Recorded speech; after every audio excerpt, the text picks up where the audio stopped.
Marie Curie a fait de la science sa profession, parce que j'en avais envie, disait-elle, parce que j'aimais la recherche.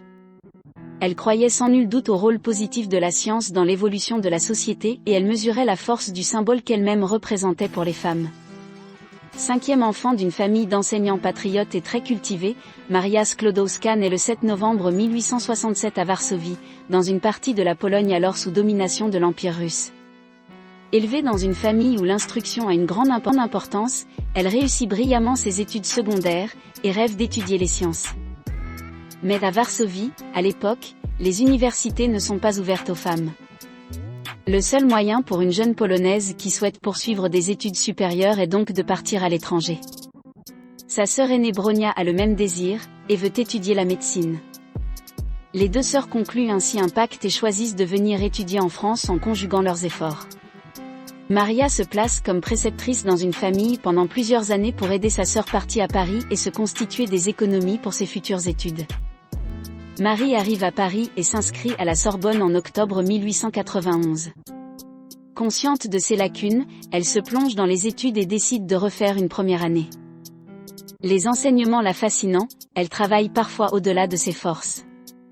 Elle obtient en 1893 une licence S sciences physiques avec la mention très bien, et en 1894, une licence S sciences mathématiques avec la mention assez bien. Elle compte retourner enseigner en Pologne dès ses 2 licences acquises, mais l'obtention, en début 1894, d'un petit contrat financé par la Société pour l'encouragement de l'industrie nationale SIN, pour mesurer les propriétés magnétiques de différents aciers l'amène à rencontrer Pierre Curie. De 8 ans son aîné, professeur à l'école municipale de physique et de chimie industrielle de la ville de Paris, Pierre Curie est déjà un physicien reconnu pour ses travaux sur la piézoélectricité, la symétrie et le magnétisme. Leur rencontre change le cours de leur vie. Ils se marient le 26 juillet 1895. À cette période, Marie écrit à son amie Kasia, « Quand tu recevras cette lettre, ta mania aura changé de nom. Lorsque tu recevras cette lettre, écris-moi, Madame Curie. École de physique et de chimie, 42, rue Laumont.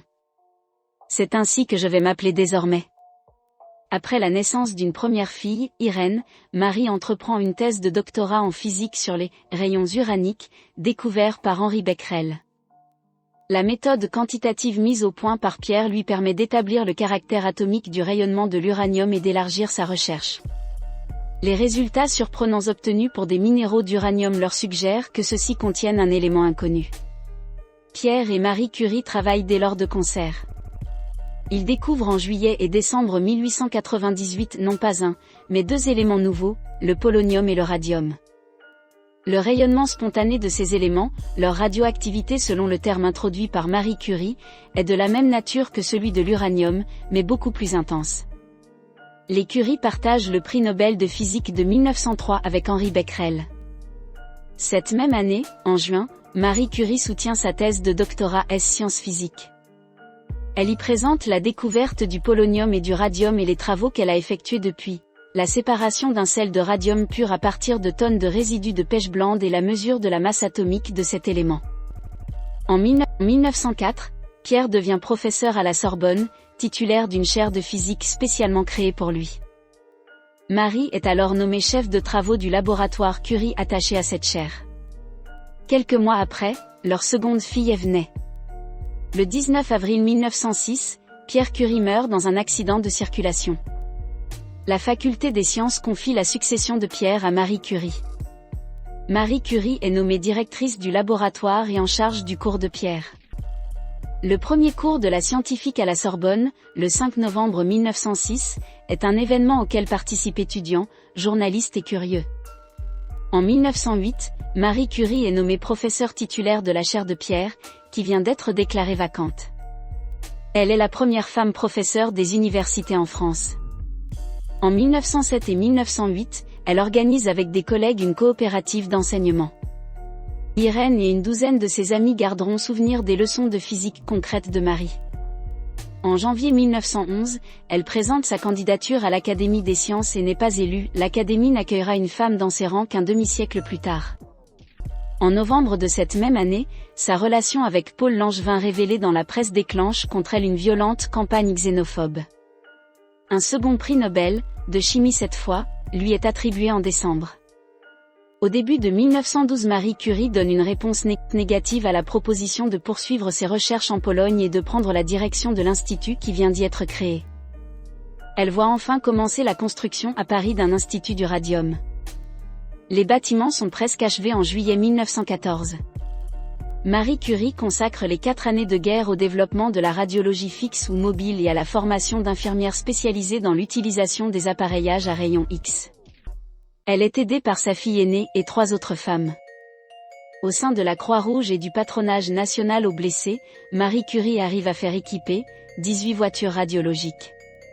Ces véhicules, surnommés plus tard les « Petites Curie », par Ève Curie dans la biographie qu'elle a dédiée à sa mère, s'ajoutent aux véhicules de l'armée, et plus d'1 million de blessés bénéficient d'une technique éprouvée pour la localisation des projectiles. Le manque de moyens, dans un pays ruiné par la guerre, freine la reprise des recherches sur la radioactivité à l'Institut du radium. Marie Curie reçoit, en 1920, une journaliste américaine, Mrs. Meloney. Fascinée par la personne de Marie Curie, celle-ci décide de lancer une souscription parmi les femmes américaines. Marie Curie, accompagnée par Irène et Ève, se rend aux États-Unis en mai-juin 1921 pour y recevoir 1 gramme de radium, de nombreux instruments et de fortes sommes d'argent. Ce voyage a un retentissement considérable. Cette même année, la création de la Fondation Curie ouvre une période de développement dans l'utilisation des rayonnements pour le traitement du cancer. Marie est élue à l'Académie de médecine comme membre libre en 1922, sans avoir été candidate, en reconnaissance d'une nouvelle médication, la curithérapie. Les années d'après-guerre sont pour Marie Curie des années de travail, mais aussi d'épanouissement. Elle accepte d'utiliser le prestige de son nom pour défendre les valeurs auxquelles elle croit. Elle apporte en particulier un soutien sans faille aux efforts de Jean Perrin pour la recherche scientifique. Elle s'investit, à partir de 1922, dans le travail de la Commission internationale de coopération intellectuelle, mise en place par la Société des Nations, pour la science et pour la paix. Elle voyage pour donner des conférences ou apporter son aide, en particulier en Pologne. Elle décède d'une anémie pernicieuse le 4 juillet 1934. Les cendres de Marie et Pierre Curie ont été transférées au Panthéon, le 20 avril 1995.